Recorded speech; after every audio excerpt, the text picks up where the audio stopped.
Hello സുഹൃത്തുക്കളെ, നമുക്ക് ഇന്ന് ജ്യൂ സ്ട്രീറ്റ് പോകണം. ജ്യൂ ടൗൺ ഇല്ലേ, എറണാകുളത്ത് മട്ടാഞ്ചേരി പോകണം. അപ്പോൾ ഞാനിപ്പം ബസ്സിൽ കയറി വന്ന് മട്ടാഞ്ചേരിയിലെത്തി. ഇപ്പോൾ ഇവിടെ ഒരുപാട് ടൂറിസ്റ്റുകളൊക്കെ വന്ന് കിടക്കുന്നുണ്ട്. അവരുടെ ബസ്സുകളൊക്കെ കണ്ട. ഇതാണ് മട്ടാഞ്ചേരി കേട്ടോ. ഫോട്ടോ വെച്ച് നമുക്ക് വേണമെങ്കിൽ ബസ്സിൽ വരാം. ബസ് പക്ഷേ എല്ലാ സമയത്തും ഉണ്ടാവണമെന്നില്ല, എല്ലാ ഏരിയയിൽ ഉണ്ടാവണമെന്നില്ല, അല്ലെങ്കിൽ ഓട്ടോക്ക് വരാം. ഇവിടെയും ഒരുപാട് ഷോപ്പുകളൊക്കെ ഉണ്ട്. ഷോപ്പുകളൊക്കെ സജീവമാണ്. ഐസ്ക്രീമിൻ്റെയും സുവനീറിൻ്റെയും ഫാൻസി ബാഗ് ഐറ്റംസിൻ്റെ ഒക്കെ ഒരുപാട് ഷോപ്പുകളുണ്ട്. ബോട്ടിംഗ് ഒക്കെ ഉണ്ട് കേട്ടോ. നമുക്ക് ഇവിടുന്ന് ബോട്ടിംഗ് ഒക്കെ ചെയ്യാം.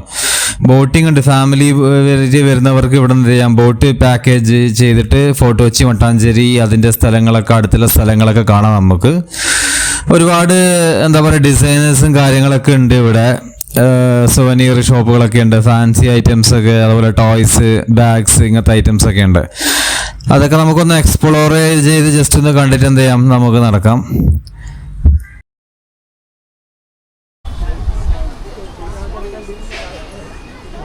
ആക്ച്വലി ഇവിടെ ഒരു ഡച്ച് പാലസ് ഉണ്ടായിരുന്നു. ഡച്ച് പാലസ് അല്ല, പോയവർക്ക് അറിയാൻ പറ്റും. പക്ഷെ ഡച്ച് പാലസ് ഇന്ന് ക്ലോസ് ആയി ചെയ്തിട്ടോ. ഞാൻ അത് നേരെ മുന്നിൽ കാണുന്ന നമ്മുടെ ഡച്ച് പാലസ്, പക്ഷെ ഇന്ന് ക്ലോസ്ഡ് ആണ്. അത് ക്ലോസ്ഡ് ആയതുകൊണ്ട് നമുക്ക് അകത്തേക്ക് പോകാൻ പറ്റില്ല. അതേപോലെ തന്നെ ഇന്ന് ജ്യൂസ് ടൗണിൻ്റെ അടുത്തേക്ക് പോയി നോക്കാം. അവിടെ നമുക്ക് സമയം ഇപ്പോൾ ലേറ്റായി, എന്നാൽ നമുക്ക് അവിടെ കാര്യങ്ങളൊക്കെ പോയി നോക്കാം അല്ലേ. മുമ്പ് ഫോർട്ട് കൊച്ചി അല്ലെങ്കിൽ മട്ടാഞ്ചേരി എന്ന് പറഞ്ഞാൽ ഒരുപാട് ചരിത്രമുള്ള സ്ഥലമാണ് ഇത് എന്ന് പറയുന്നത് അല്ലേ. എല്ലാ ആൾക്കാരും ഉണ്ട് ഇവിടെ. മട്ടാഞ്ചേരി ഫോർട്ട് കൊച്ചിയിൽ വന്നാൽ നമുക്ക് എല്ലാവരെയും കാണാം. ക്രിസ്ത്യൻസ് ഉണ്ട്, മുസ്ലിംസ്, ഹിന്ദുസ്, ജ്യൂസ് ഉണ്ട്. അങ്ങനത്തെ ഒരുപാട് പേരെ നമുക്ക് എന്ത് ചെയ്യാം, ഇവിടെ കാണാൻ പറ്റും. സിക്കാറുണ്ട്, നോർത്ത് നിന്ന് വന്ന ആൾക്കാരൊക്കെ ഉണ്ട്, ഗുജറാത്തി, അങ്ങനത്തെ കുറേ ബിസിനസ് ചെയ്യുന്ന ആൾക്കാരുണ്ട്. അപ്പോൾ എല്ലാം കൂടി മിക്സ് ആയ ഒരു സ്ഥലമാണ് ഈ മട്ടാഞ്ചേരി എന്ന് പറയുന്നത്. മട്ടാഞ്ചേരിൻ്റെ ചരിത്രം എന്ന് പറയുന്നത് അതാണ്. കാരണം മുമ്പ് നമ്മൾ ഈ കടലുമായി ബന്ധപ്പെട്ട സ്ഥലമാണല്ലോ, തീരപ്രദേശമാണ്. ആൾക്കാർക്ക് വളരെ മുൻകാലങ്ങളിൽ വിമാനമൊക്കെ വരുന്നതിന് മുമ്പ് എല്ലാവരും സർവീസ് നടത്തിയ ഈ സീ വേസ്, അതായത് ഈ തീരപ്രദേശം പോർട്ട് വഴി മുസ്രീസ്, ബിനാലി എന്നെല്ലാം കേട്ടിട്ടുണ്ടാവില്ല നമ്മൾ, മുസ്രീസ്, അതിൻ്റെയൊക്കെ ഒരുപാട് ചരിത്രങ്ങളിലേക്ക് പോകുന്ന ഒരു സ്ഥലം കൂടിയാണ് മട്ടാഞ്ചേരി എന്ന് പറയുന്നത്. അപ്പോൾ ഞാനിവിടെ കുറച്ച് എക്സ്പ്ലോർ ചെയ്തു. പഴയ രീതിയിലുള്ള കുറേ കാര്യങ്ങളൊക്കെ ഉണ്ട്. ജ്യൂവിൻ്റെ സിനഗോഗ് ഉണ്ട് അല്ല, ജൂതന്മാരുടെ ആരാധന കേന്ദ്രത്തിന് നമ്മൾ സിനഗോഗ് എന്നാണ് പറയുക. സിനഗോഗ് ഉണ്ട്. ആ സിനഗോഗിൻ്റെ അടുത്തേക്ക് നമുക്ക് പോവാം. ഇവിടെ ഈ പഴയ രീതിയിലുള്ള സോപ്പൊക്കെ ഉണ്ട്. നിങ്ങൾ ട്രഡീഷണൽ സോപ്പ്, ഈ നമ്മുടെ ഈ പൊത്തില്ലേ, ഈ തോടിൻ്റെ ഉള്ളിൽ വരുന്ന നാച്ചുറൽ സോപ്പും ആയുർവേദിക് സോപ്പ്, ഹെർബൽ സോപ്പൊക്കെ ഉണ്ടല്ലോ, അതിൻ്റെയൊക്കെ കളക്ഷൻസ് ഒക്കെ ഇവിടെ ഉണ്ട് കേട്ടോ. അതുപോലെ മറ്റേ ഇംഗ്ലീഷുകാർ, അവർ ഫോറിനേഴ്സ് ഇടുന്ന ലൈറ്റ് വെയിറ്റ് ഡ്രസ്സുകളൊക്കെയാണ് കൂടുതൽ ഇവിടെ കാണാൻ പറ്റുക. നമ്മുടെ സാരി അങ്ങനത്തെ ഒക്കെ വളരെ കുറവായിരുന്നു ഇവിടെ. മറ്റേ മെയിനായിട്ട് ഫോറിനേഴ്സ് ഇങ്ങനത്തെ കാര്യം തന്നെ ഉപയോഗിക്കുക. പിന്നെ ഇത് കണ്ടോ, ചന്ദനത്തിൻ്റെ കാര്യങ്ങളൊക്കെ. ഇത് ഞാൻ മുമ്പ് പോയ മൈസൂരൊക്കെ ഇത് വളരെ ഫേമസ് ആണ്. മൈസൂർ മൈസൂർ പോകുമ്പോൾ നമുക്കിതൊന്ന് നോക്കാണിത്. മൈസൂരൊക്കെ ഭയങ്കര ഫേമസ് ആയ സാധനമാണ് ഈ സാൻഡല്. അതുപോലെ പെർഫ്യൂമും കാര്യങ്ങളൊക്കെ ഉണ്ട്.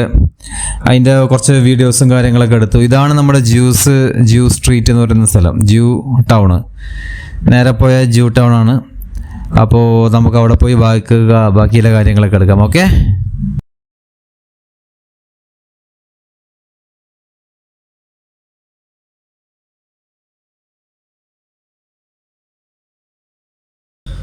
ഇവിടെ ഒരുപാട് ഹാൻഡ് ക്രാഫ്റ്റ്സ് ഷോപ്പുകളൊക്കെ ഉണ്ട് കേട്ടോ. പലതരം ഡിസൈൻ ഹാൻഡ് ക്രാഫ്റ്റ് ഷോപ്പുകളുണ്ട്. ചില ഷോപ്പുകളോട് ഞാൻ ചോദിച്ച് വീഡിയോ എടുത്തോട്ടെ എന്ന് വെച്ചു. അപ്പോൾ അവർ വേണ്ടാന്ന് പറഞ്ഞു. കാരണം എന്ന് വെച്ചാൽ ഒന്നുകിൽ എന്തെങ്കിലും സാധനം വാങ്ങണമെന്ന് പറഞ്ഞു, എന്തെങ്കിലും ചെറിയ പ്രൊഡക്റ്റ് വാങ്ങുക, എന്നിട്ട് നിങ്ങൾ വീഡിയോ എടുത്തോന്ന് പറഞ്ഞു. ഞാൻ പിന്നെ അങ്ങനെ വലിയ നമ്മുടെ ബഡ്ജറ്റ് ട്രാവലൊക്കെ ആയതുകൊണ്ട് വലിയ പൈസ ചിലവാക്കാൻ ഇപ്പോൾ പറ്റില്ല. അതുകൊണ്ട് പുറത്തുനിന്ന് കുറച്ച് വിഷ്വൽസ് മാത്രം എടുത്തു. കുറച്ച് ഹാൻഡ് ക്രാഫ്റ്റായ കുറച്ച് കരകൗശല സാധനങ്ങൾ, സ്റ്റാച്യൂയും കാര്യങ്ങളൊക്കെ ഉണ്ട്. അപ്പോൾ ഇതാണ് നമ്മുടെ ഒരുപാട് ചരിത്രമുറങ്ങുന്ന ജ്യൂ സ്ട്രീറ്റ്, ജ്യൂ ടൗണ് അല്ല. ഒരുപാട് വർഷങ്ങൾക്ക് മുമ്പ്, ഏകദേശം ഒരു 1400 ആ സമയത്തായിട്ടാണ് റോമക്കാരുടെ ആക്രമണം. 1400 വർഷങ്ങൾക്ക് മുമ്പാണെന്ന് തോന്നുന്നു. ഏകദേശം ഒരു ചരിത്രം ഞാൻ പറയുന്നത്. റോമക്കാരുടെ ആക്രമണം കൊണ്ട് അന്ന് ഇസ്രായേലുകാർ ലോകത്തിൻ്റെ പല സ്ഥലങ്ങളിലും ചെതറപ്പെട്ടു. അവർ പല സ്ഥലങ്ങളിലും പോയി. പിന്നീടാണ് അവർ ഇസ്രായേൽ എന്ന രാജ്യം 1948 ഉണ്ടാക്കിയത്. തിരിച്ചു വന്നു. അവർ ഒരു കാലത്ത് അവിടെ ജീവിച്ച സ്ഥലമായിരുന്നു അത്, ഇന്നത്തെ ഇസ്രായേൽ എന്ന് പറയുന്നത്. അവിടെ നിന്ന് മുമ്പ് നമ്മുടെ എന്താ പറയുക ആക്രമണം റോമക്കാരുടെ ആക്രമണം മൂലമാണ് അവർ ലോകത്തിൻ്റെ പല ഭാഗങ്ങളിൽ ചിതറപ്പെട്ടു എന്നാണ് പറയുന്നത്. അവർ കുറച്ച് ആൾക്കാർ ഇന്ത്യയിലും വന്നു, കേരളത്തിലും വന്നു. കേരളത്തിൽ എന്ന് വെച്ചാൽ ഗോവയിലുണ്ട്, കൊച്ചിയിലുണ്ട്, മുംബൈയിലുണ്ട്, അങ്ങനെ പല സ്ഥലങ്ങളിലുണ്ട്. ഇന്ത്യ അവർക്ക് അഭയം കൊടുത്തൊരു രാജ്യമാണ്. ഇന്ത്യയുമായി ഇത്രയും ബന്ധം എന്താ എന്ന് ചോദിച്ചാൽ ഇന്ത്യയുമായി അത്രയും അവർക്ക് ബന്ധമുണ്ട്. ഇപ്പുറം സിനഗോഗാണ്, അപ്പുറം ജ്യൂസ് സെമിറ്റേരി ആണ് കേട്ടോ. നമുക്ക് സിനഗോഗിൻ്റെ അവിടത്തേക്ക് പോവാം. ഇവിടെ നല്ല മനോഹരമായ സ്ഥലമാണ് കേട്ടോ. നല്ല അടിപൊളി നല്ല പെയിൻറ്റിങ്ങും കാര്യങ്ങളൊക്കെ ചെയ്ത് ഷോപ്പുകൾ, ഒരുപാട് ടൂറിസ്റ്റുകൾ വരുന്ന ഏരിയയാണ്. ഇതിപ്പോൾ ഉച്ച കഴിഞ്ഞ് ഏകദേശം ഒരു 3 മണി കഴിഞ്ഞു. നമുക്ക് സിനഗോഗിൻ്റെ അവിടെയൊക്കെ പോകാം. അത് ഓപ്പൺ ചെയ്തിനോ എന്ന് അറിയില്ല, ചിലപ്പോൾ ക്ലോസ് ചെയ്യാൻ ചാൻസ് ഉണ്ട്, കാരണം സമയം ലൈറ്റായി. ഞാനിവിടുന്ന് കുറച്ച് വീഡിയോസും കാര്യങ്ങളൊക്കെ എടുത്തിട്ടുണ്ടായിരുന്നു. അപ്പോൾ അങ്ങനെയാണ് ജ്യൂസിൻ്റെ ഒരു ചരിത്രം എന്ന് പറയുന്നത്. ജ്യൂസിൻ്റെ കുറച്ച് വീഡിയോസുകളൊക്കെ യൂട്യൂബിലുണ്ട് കേട്ടോ. അവരുടെ കല്യാണത്തിൻ്റെ ഒക്കെ പഴയ ഒരു കല്യാണത്തിൻ്റെ വീഡിയോസൊക്കെ ഞാൻ കണ്ടിട്ടുണ്ട്. 1960 നടന്നൊരു കല്യാണത്തിൻ്റെ ഒരു വീഡിയോ ഇപ്പോഴും യൂട്യൂബിലുണ്ട്. ഞാൻ ജസ്റ്റ് മുമ്പ് കണ്ടിട്ടുണ്ടായിരുന്നു. അതുപോലെ എന്താ പറയുക, ഇവർ ഒരു വേറിട്ടൊരു കൾച്ചറൊക്കെ നിൽക്കുന്ന ആൾക്കാരായിരുന്നു. ഇന്ന് നോക്കുകയാണെങ്കിൽ ലോകത്തിലെ പവർഫുള്ളായ ഒരു രാജ്യം തന്നെയാണ് ഇസ്രായേൽ എന്ന് പറയുന്നത്. പ്രത്യേകിച്ച് ഇന്നോവേഷനിലും അതുപോലെ വേൾഡ് എക്കണോമിക്സിൽ വളരെ മുന്നോട്ട് നിൽക്കുന്ന രാജ്യമാണ്. ഡെവലപ്മെൻറ്റ് ചെയ്യുന്ന വളരെ രാജ്യം തന്നെയാണ് ഇസ്രായേൽ എന്ന് പറയുന്നത്. കാരണം ദേ ആർ വെരി ടാലൻറ്റഡ് പീപ്പിളാണ്. അവർ വളരെ എണ്ണത്തിൽ വളരെ കുറവാണെങ്കിലും they are very powerful people. അതാണ് ഞാൻ മനസ്സിലാക്കിയുള്ള കാര്യം. ഇവിടെ നല്ല മനോഹരമായ ഇൻ്റർലോക്കൊക്കെ ചെയ്ത് വളരെ അടിപൊളി ബ്യൂട്ടിഫുള്ളായ പ്ലേസ് തന്നെയാണ്. ഈ ജ്യൂസ് സിനഗോഗിൻ്റെ അടുത്തേക്ക് പോകുന്ന സ്ഥലത്തൊക്കെ ഇതേപോലെ എന്താ പറയുക, നല്ല ഷോപ്പുകളും കാര്യങ്ങളൊക്കെ ഉണ്ട്. എല്ലാത്തിനും ഒരു ഇന്ത്യൻ അതുപോലെ ഇസ്രായേൽ ആ ഒരു കൾച്ചർ ടേസ്റ്റുകളും ആ ഒരു വ്യത്യാസമൊക്കെ നമുക്ക് കാണാൻ പറ്റും. പിന്നെ മുമ്പ് ഇന്ത്യയിൽ തന്നെ താമസിച്ച ജ്യൂസ് ഉണ്ട്. ഇന്ത്യയിൽ തന്നെ താമസിച്ചാൽ വളരെ പ്രധാനപ്പെട്ട സാറാ കോഹൻ എന്ന് പറയുന്നത്. ഇവർ മരണപ്പെട്ടു കുറച്ച് വർഷങ്ങൾക്ക് മുമ്പ്. സാറാ കോഹൻ എംബ്രോയിഡറി എന്ന് പറഞ്ഞാൽ വളരെ പ്രശസ്തമായിരുന്നു. അവരുടെ ഡോക്യുമെൻ്ററീസൊക്കെ യൂട്യൂബിൽ അവൈലബിൾ ആണ്, ന്യൂസിൽ അവൈലബിൾ ആണ്. അപ്പോൾ നമ്മൾ കുറച്ചും കൂടി മുന്നോട്ട് പോവാണ്. നല്ല അടിപൊളി സ്ഥലം തന്നെയാണ് ഇതൊക്കെ. നമുക്ക് ആ സിനഗോഗിൻ്റെ അവിടെ നിന്ന് പോവാം.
ആക്ച്വലി സിനഗോഗ് ഇന്ന് ക്ലോസ്ഡ് ആണ് കേട്ടോ. സിനഗോഗ് ക്ലോസ് ചെയ്തു. ഇന്ന് ഏകദേശം 2 മണി വരെയായിട്ട് ഉണ്ടായിരുന്നുള്ളത്. അപ്പോൾ ക്ലോസ് ചെയ്തു. ഇപ്പോൾ ഏകദേശം ഒരു 4 മണിയുടെ അടുത്തായി സമയം. അപ്പോൾ ഞാനിവിടുന്ന് ജസ്റ്റ് ഒരു വീഡിയോ എടുത്തു. ഇവിടെ വീണ്ടും സഞ്ചാരികളൊക്കെ വന്നുകൊണ്ടിരിക്കുന്നുണ്ട്. പക്ഷേ ഇവിടുന്ന് പുറത്തുനിന്ന് ജസ്റ്റ് വീഡിയോ എടുക്കാനേ പറ്റുന്നുള്ളൂ. ഇവിടെ ചെയറൊക്കെ വെച്ചിട്ടുണ്ടായി. നല്ല ഇവിടെ പുറത്ത് ശിലാഫലകമൊക്കെ ഉണ്ട്. വലിയ ബോർഡിൽ കാര്യങ്ങളൊക്കെ എഴുതി വെച്ചിട്ടുണ്ടായി, അന്നത്തെ കാര്യങ്ങളൊക്കെ. അപ്പോൾ ഞാൻ കുറച്ച് വീഡിയോസും കൂടി എടുത്തിട്ട് പുറത്തുനിന്ന് ഇറങ്ങി. പുറത്ത് നമുക്ക് ഒരു പോലീസ് മ്യൂസിയം ഉണ്ട്. കേരളത്തിലെ വളരെ പ്രധാനപ്പെട്ട ഒരു മ്യൂസിയമാണ് ഈ മട്ടാഞ്ചേരിയിലുള്ളത്. പോലീസിൻ്റെ മ്യൂസിയം അല്ല, നമ്മൾ പല ടൈപ്പ് മ്യൂസിയം കേട്ടിട്ടുണ്ട്. അതിലൊന്നാണ് പോലീസിനും ഒരു മ്യൂസിയം വേണമല്ലോ. ആ പോലീസിൻ്റെ മ്യൂസിയത്തിലേക്ക് നമുക്ക് എന്ത് ചെയ്യാം, ഒന്ന് പോവാം. ഇവിടെ തൊട്ടടുത്ത് തന്നെയാണ്.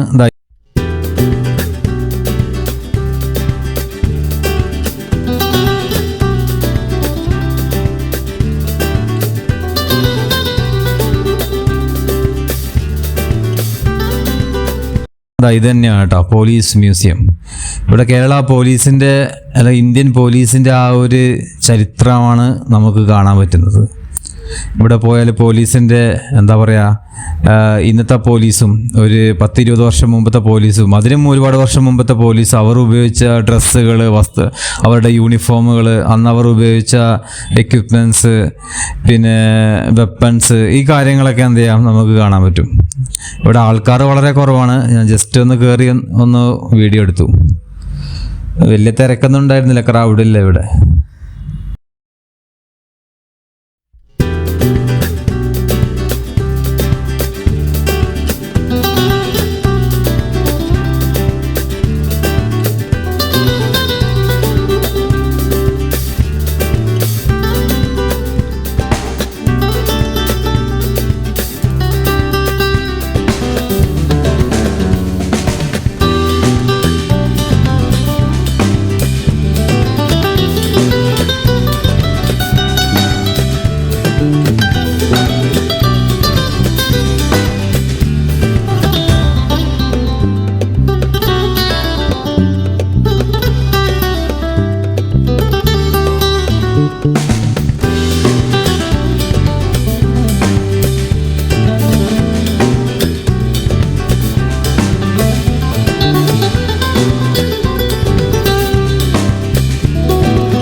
ഇത് കണ്ടിരുന്നു നിങ്ങൾ.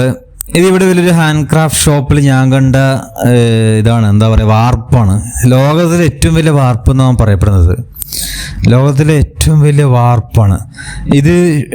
ഷൂട്ട് ചെയ്യാൻ ചെയ്തോന്ന് അവർ എനിക്ക് പെർമിഷൻ തന്നിട്ടുണ്ടായിരുന്നു, അതുകൊണ്ടായിരുന്നു ഷൂട്ട് ചെയ്തത്. അകത്തൊന്നും പോകാൻ പറ്റില്ല, നമുക്ക് ഇവിടുന്ന് ഷൂട്ട് ചെയ്യാം. ഇതിൻ്റെ ഡിസൈനൊക്കെ കണ്ടു നിങ്ങൾ. എൻ്റെ അമ്മോ, ഇത് പിടിക്കണമെങ്കിൽ എത്ര പേര് പിടിക്കേണ്ടി വരും? ഫുള്ള് ചുറ്റിലും പിടിച്ചു വെച്ചിട്ട് വെക്കേണ്ടി വരും.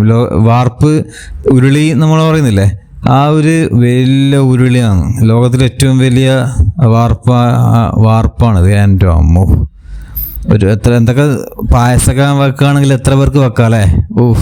വലിയൊരു ടീമിന് വെക്കാം. അപ്പോൾ ഞാൻ ജസ്റ്റ് ഒന്ന് വീഡിയോ എടുത്ത ശേഷം എന്ത് ചെയ്തു, ഞാൻ പുറത്തിറങ്ങി. ഇനി നമുക്ക് തിരിച്ചു പോകേണ്ട പരിപാടി നോക്കാം. അപ്പോൾ നമ്മൾ തിരിച്ചു പോവുകയാണ്. ഇപ്പോൾ മട്ടാഞ്ചേരിയിലാണ് ഉള്ളത്. അപ്പോൾ ഇവിടുന്ന് പോയിട്ട് എന്ത് ചെയ്യുക, അടുത്ത മറൈൻ ഡ്രൈവിൻ്റെ അവിടെ പോകണം. മറൈൻ ഡ്രൈവ് അവിടെയൊക്കെ ഒന്ന് ജസ്റ്റ് പറഞ്ഞ് നാളെ ഒന്ന് മറൈൻ ഡ്രൈവിൽ രാവിലെ ഒന്ന് മോർണിംഗ് വാക്കിൻ്റെ വീഡിയോസൊക്കെ ഒന്ന് എടുക്കണമെന്നുണ്ട്. ഓക്കെ, അപ്പോൾ എന്തായാലും നമുക്ക് നടക്കാം. നടക്കുന്നതിൻ്റെ സമയത്ത് ഫോർട്ട് കൊച്ചിയുടെ നമുക്ക് നല്ലൊരു കളർ പെയിൻറ്റഡ് ബിൽഡിങ്ങുകളുണ്ട്.